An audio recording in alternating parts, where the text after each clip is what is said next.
The world of Padia is entering a new age, an age in which magic and expansion will rule. The continent of Atas is currently divided but prospering, dominated by the Great Desert, which stretches across the majority of the continent. Nations and settlements are hard to traverse between. In the center of the Great Desert is the Sultanate of Narita, with the city of Narita, the shining jewel. To the southwest is the Merchant Republic of Nurahan, another large human city with great history and culture. In the southeast, meanwhile, are the tribal lands, dominated by orcs, the largest encampment being Og-Bol. The dwarven holds lay in the western mountains, their capital the hidden city of Kim-Doral. In the woodlands to the north, meanwhile, are the elves, collecting in the city of Nylath-Dore around an enormous tree reaching beyond the clouds, known as the World Tree. Finally, beyond Mount Storrock in the northeast is the theocratic Duchy of Azeros, a highly segregated land in which Amakor, tailless dragonborn, are treated as second-class citizens by Donakir, those dragonborn with tails. The world, however, is evolving. Within the half-century, a new force, magic, has entered the world from unknown origins. This is leading to a renaissance in the world, with civilizations now becoming more connected and with each investing into new, more experimental technology and advancement. Chapter 1. Dreams of a New Beginning. In the colony town of Jafesh, our collection of heroes met. Lefean, an elven anti-mage, rode into town and saw two dwarven academics, Anaxiomander and Demosthenes, arguing about the application and merits of types of magic. Nearby, Stripe, a shifter a long way from home, watched from the rooftops. In the garden of a nearby tavern, Amis, an exiled bronze Amakor dragonborn, saw the interaction too. And then finally Hanatari, an enigmatic Kalashtar, saw beyond all this noise to a child posting a notice on the town's notice board. After everyone's attention was eventually drawn by this, our heroes were led on an investigation into dreams these children were having, in which they saw a red, scaly face. Following the trail, they met in the woods a strange, childlike being known as a godling, whose name was Charlie. Charlie had been giving children nightmares after they had stopped him joining in their games because he looked weird. However, he could not have been controlling these dreams, so the scaly face was still a mystery. To resolve the issue, the heroes agreed to clear out monsters from Charlie's cave and, after doing so, were called to the Pasha, the governor of the town, for praise and a new mission. They were given a sealed letter and told to make the trip along the Great Salt Road eastwards to the great city of Narita and deliver the letter to the Sultan. This chapter closes with our heroes mounting up and beginning their journey east.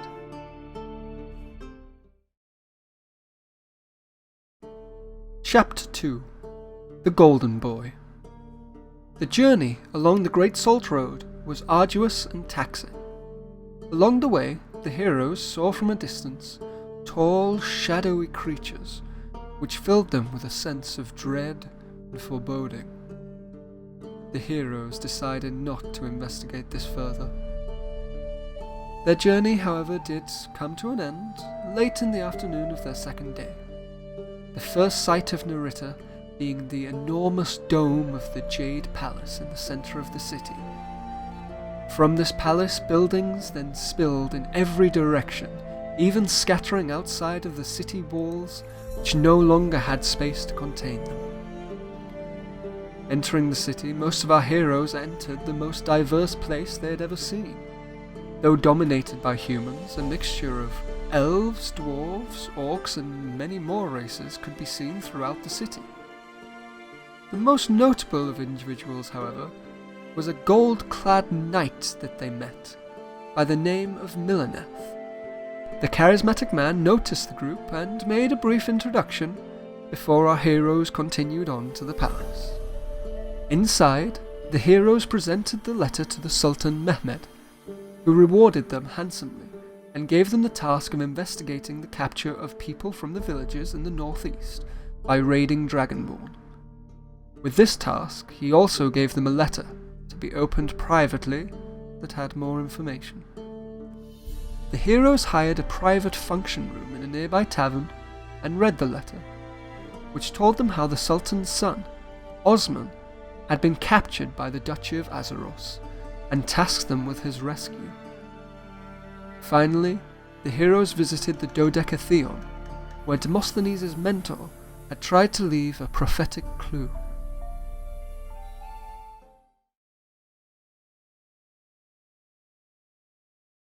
Chapter 3 Wicked Winds. Deciding to use the Sultan's funds to travel downriver to Nurahan and then by sea to the Duchy of Azeros, our heroes set out in the morning to the docks to find a ship. On the way, they saw Milleneth being thrown from the Jade Palace. He explained to them that he was looking for a woman with purple eyes and felt that the Sultan was withholding information about her. The heroes offered Milleneth to travel alongside them, and all of them together continued to the docks. Commissioning a petty ship captain, Captain Ubor, the heroes sailed downriver towards Nurahan. With the trip taking several days, they had the chance to get to know one another and make bonds, especially with their new travelling partner, Milleneth.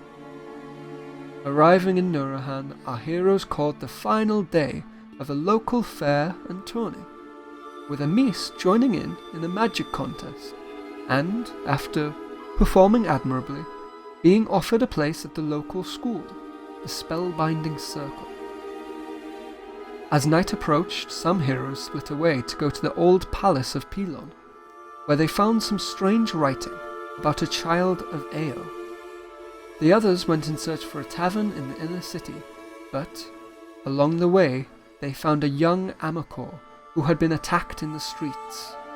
As Amis investigated, she realized that the Dragonborn was her kid brother, Vorkris.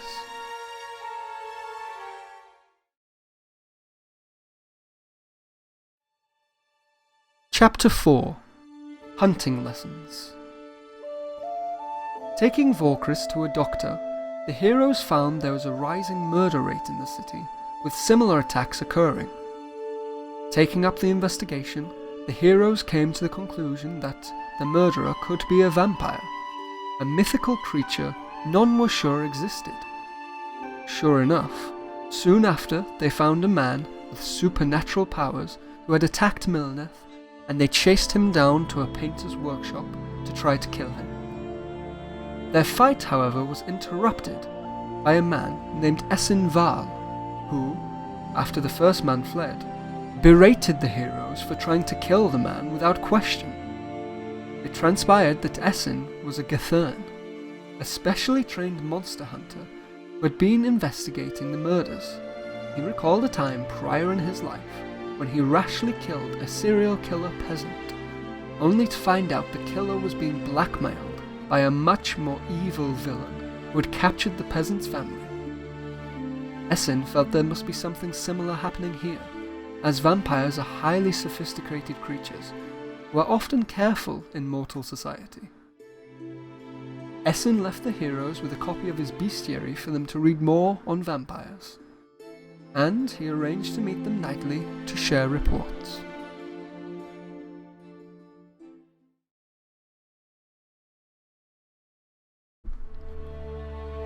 Chapter 5 Psychotic Lullabies.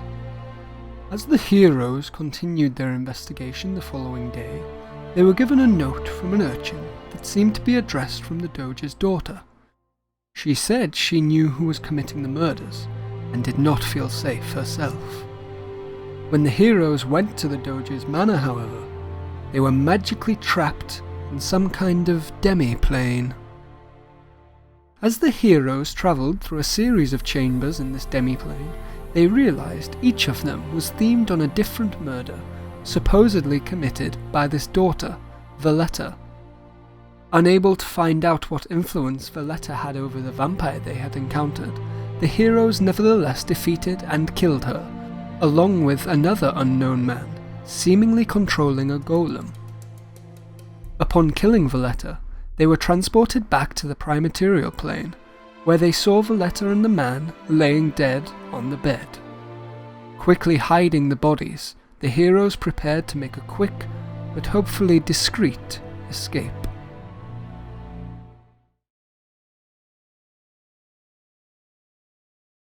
Chapter 6. A Beautiful Elixir. Exiting the palace out of the window, through the gardens and over the canals of Nurahan, the heroes rushed to two places, the docks and the surgery.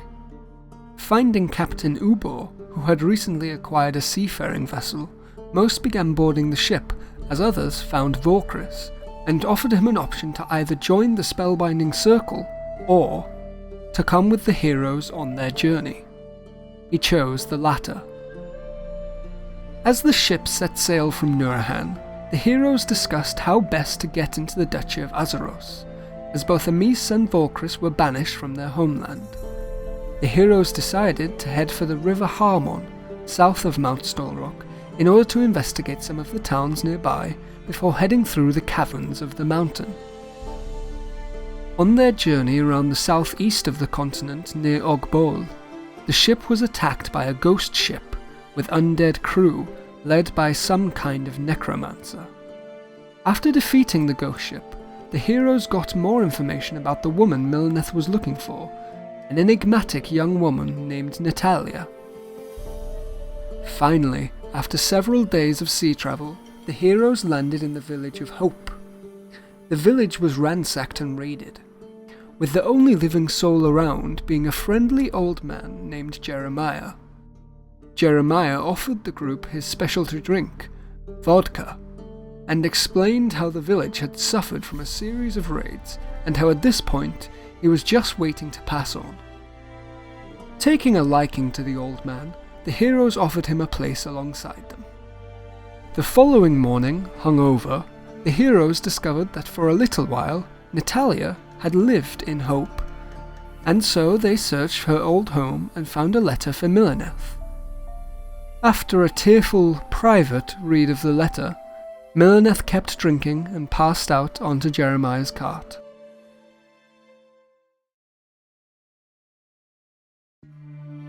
Chapter 7. Through the Mountain. After travelling north to the foot of the mountain, the heroes split their group, with Jeremiah heading through the large, heavily patrolled tunnel on his cart along with Hanatari and Milneth, while the others would head through the unguarded but dangerous caves. While travelling through the caves, Vorkris came close to death at the hands of an Umberhulk, however was thankfully saved. The heroes also met a large Amakor dragonborn named Narkaz, who was one of the leaders of a plot from the Amakor to escape the oppression of the Donakir. Narkaz recognized Amis and Vorkris and informed them that their parents were key parts of this plot, but had been captured and were being kept in the skybound Oubliette, a prison built in the cliffside spire under the Grand Temple in Azeros. The heroes travelled through the rest of the mountain with Narkaz, diplomatically avoiding conflict with a kobold colony that were paying tribute to some kind of giant arachnid. During this time, Hanatari was approached in the tunnel by the godling Charlie, who teleported away with her after whispering something in her ear.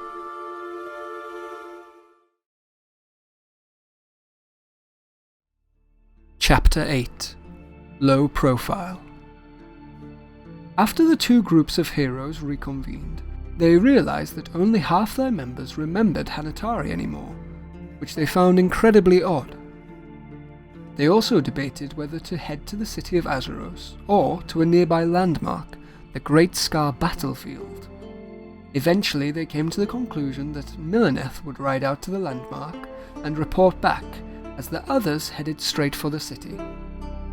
The city of Azeros was a city divided by inequality, with the Amakor living in a crevice beneath the bulk of the city, named the Underdirt. The Underdirt was in squalor, with most living in shanties and food dropped from above, leading to several gangs emerging. The heroes went to the Four Corners Fighting Pit, a neutral zone in the Underdirt, where the gangs would elect fighters to fight for honour. Here they met Kilava, the leader of the largest gang, and Narkaz's ally in the plot against the Donakir. Kilava explained the plot to break out Amisa's parents from the skybound oubliette, and then use a revolutionary new invention Amisa's father Rogar made, a massive airship. The plan would be executed at high mass, when the majority of the city would all be in one place, the Grand Temple. The following morning, Demosthenes had a dream in which he saw through Milaneth's eyes. He saw another symbol left by his mentor, along with a note, before Milaneth was seemingly attacked. As some members of the group rushed to send a rider to Milaneth's location, Donakir guards began asking around the migrant camps, looking for Amis and Vorkris. After Anaxiomander distracted them for long enough, Demosthenes managed to get Amis and Vorkris away into the tunnels leading to the Underdirt, hiding in what transpired to be a mass burial pit.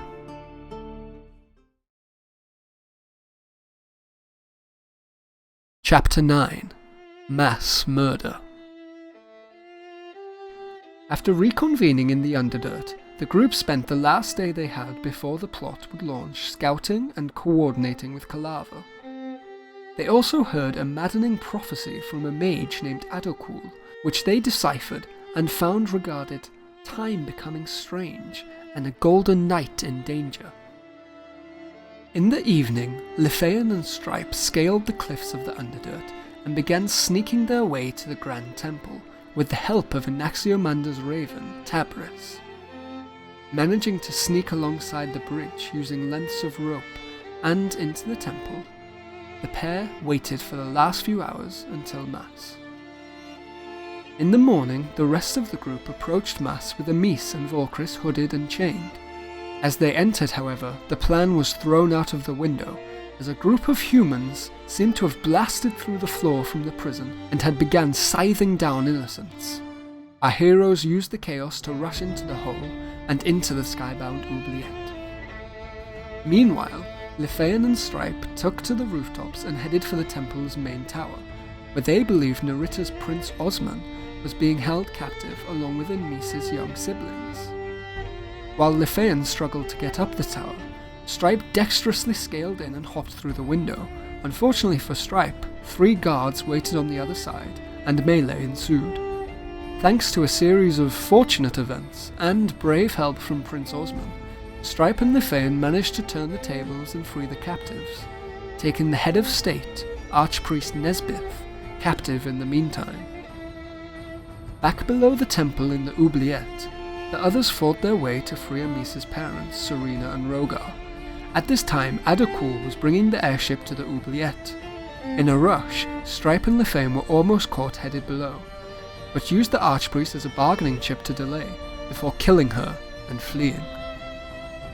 Managing to get onto the airship with half of the temple on their heels, they pulled away to the Underdirt to collect as many Amakor as possible. A couple of hundred got on, prioritizing children and families first, but the airship became full and had to set off.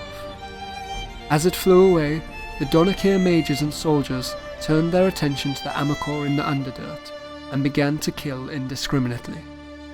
It was a horrific tragedy.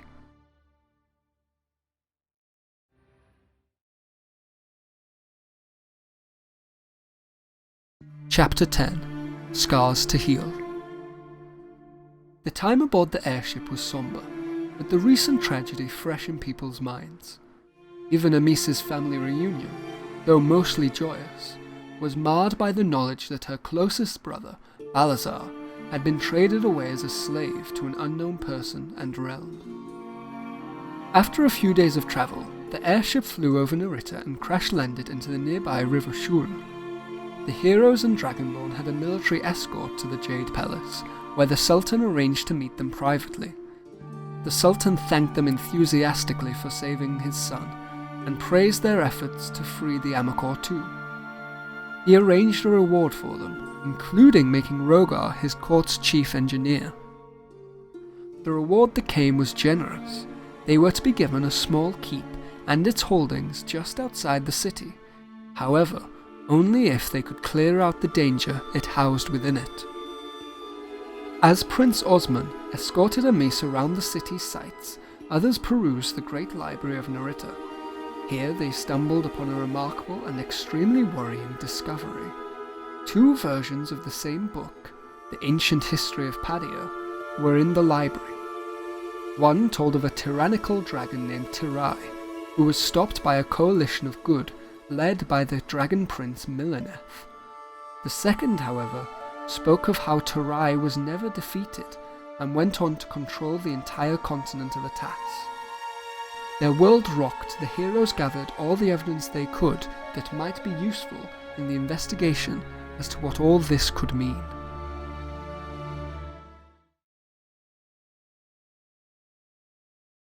Chapter 11. Keep it in the basement.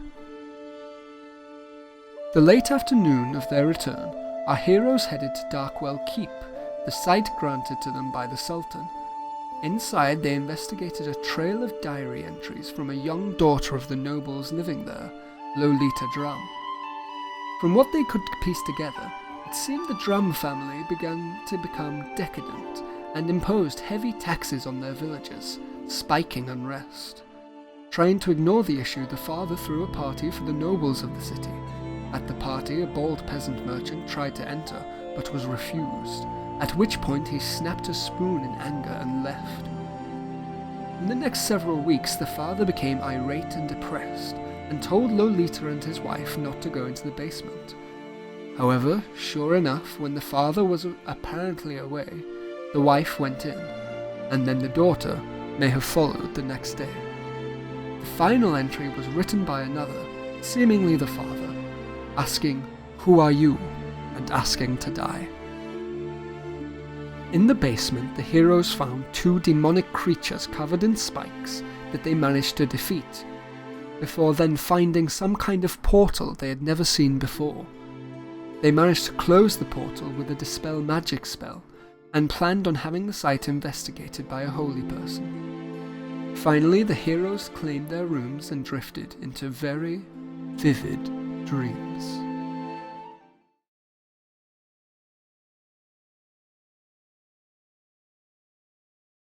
Chapter 12. The Well of Magic. In their dreams, the heroes saw and felt from the bodies of others, seemingly from the past, who had been gathered to investigate ruins near a fledgling hamlet of Jafesh. Led by an eerie man named Tyrion, they journeyed through a series of chambers themed after each of the 12 gods of the Dodecatheon. Making it to the final chamber, these people saw a woman, who our heroes would recognize as Natalia, suspended magically within a swirling sphere of water. Tyrion activated a plinth and was blasted in the chest with a bolt of white energy, sending him into an impenetrable darkness behind. As this happened, Natalia began to be lowered, and two terrifying shadowy creatures, known as Griefstalkers, attacked the group. The creatures preyed on grief, and those who had seen death the most. Natalia fled, as several of the people that freed her died and became Griefstalkers themselves. The final thing our heroes saw was a jarring shift in time, in which they saw from the puddle remains of Tyrion, Natalia returning to the site and confronting a hooded figure, before being stunned and dragged back into the central monument sphere.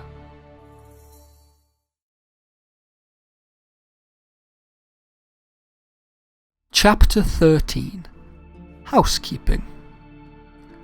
As our heroes awoke, they discussed their dreams and the urgency with which they should investigate the site at Jaffesh.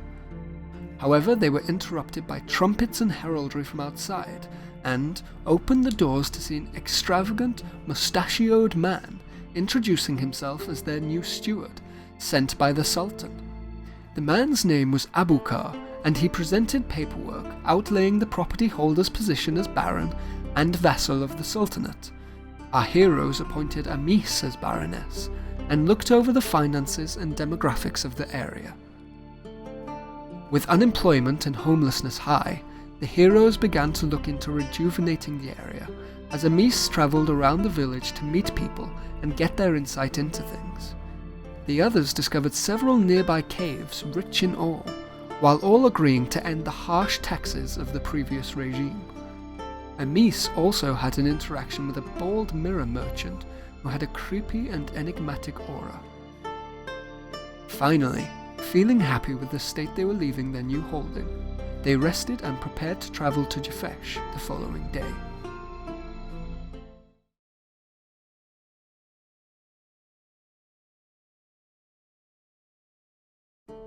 Chapter 14.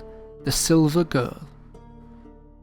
Journeying back along the Great Salt Road, the several-day trip passed mostly unremarkably.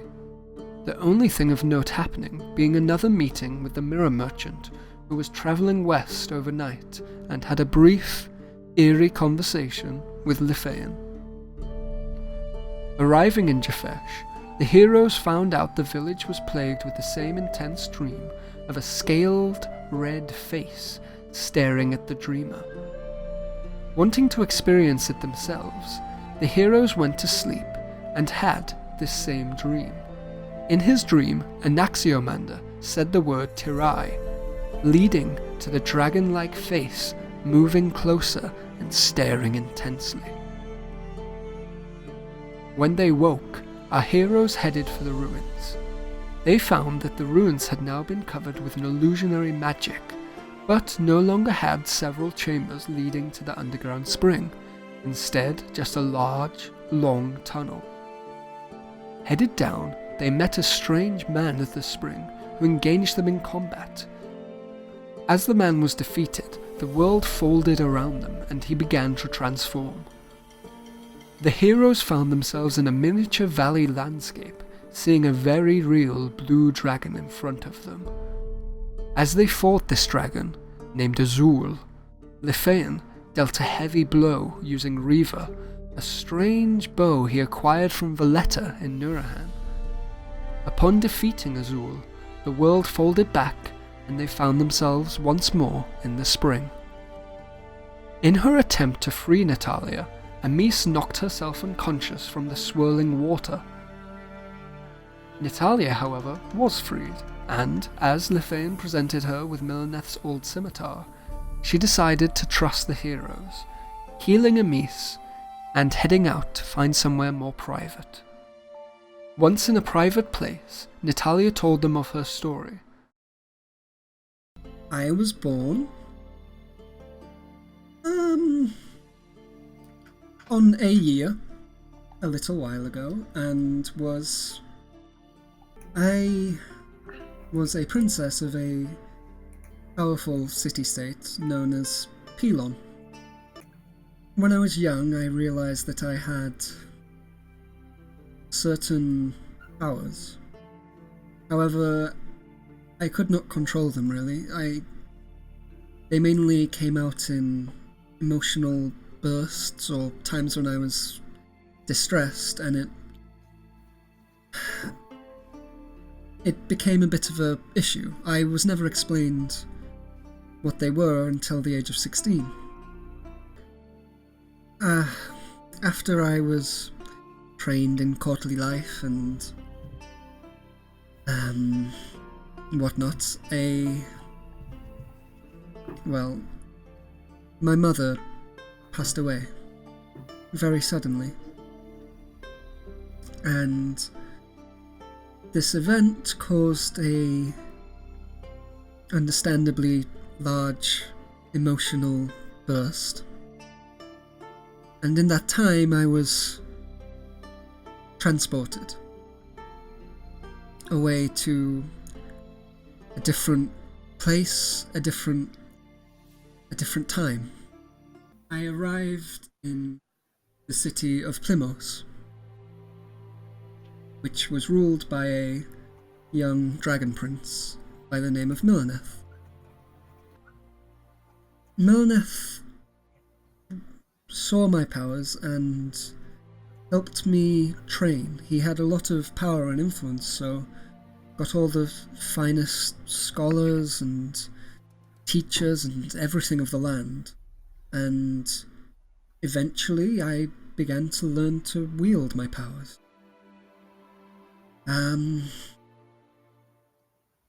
Then a war happened between Milleneth and his rival, dragon named Tirai, the evil one that the Rashnak Order follow.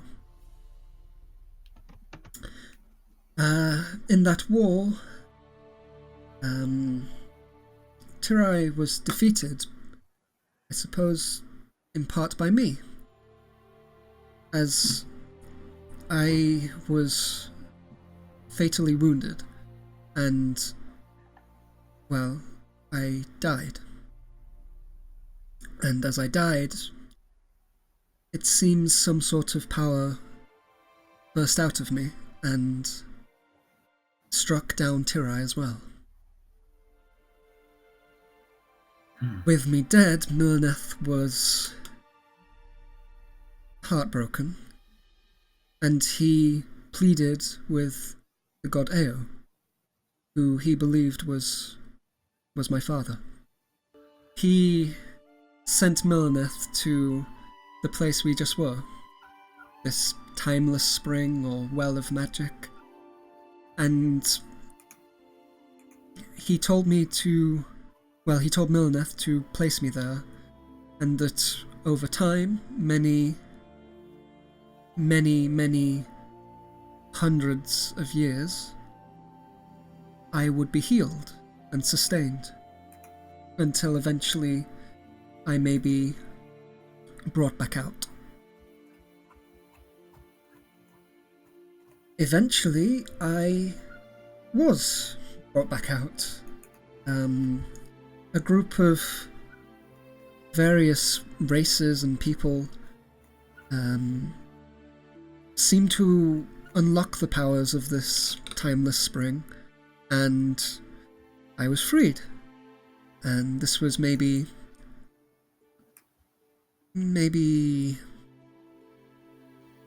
40 years ago. And then I spent some time on the surface. I actually spent quite a lot of time, almost about the 40 years. I spent time travelling north. I spent time travelling through all the major cities, exploring this new world, and all the time I was looking for if Milleneth was still around. You see, Milleneth is a dragon, and a very old one at that, if you have met him, because yes, he must be some 100 years old. Unfortunately, it seems that Tirai was not killed, and may have known about or found out about this timeless spring because of Milleneth.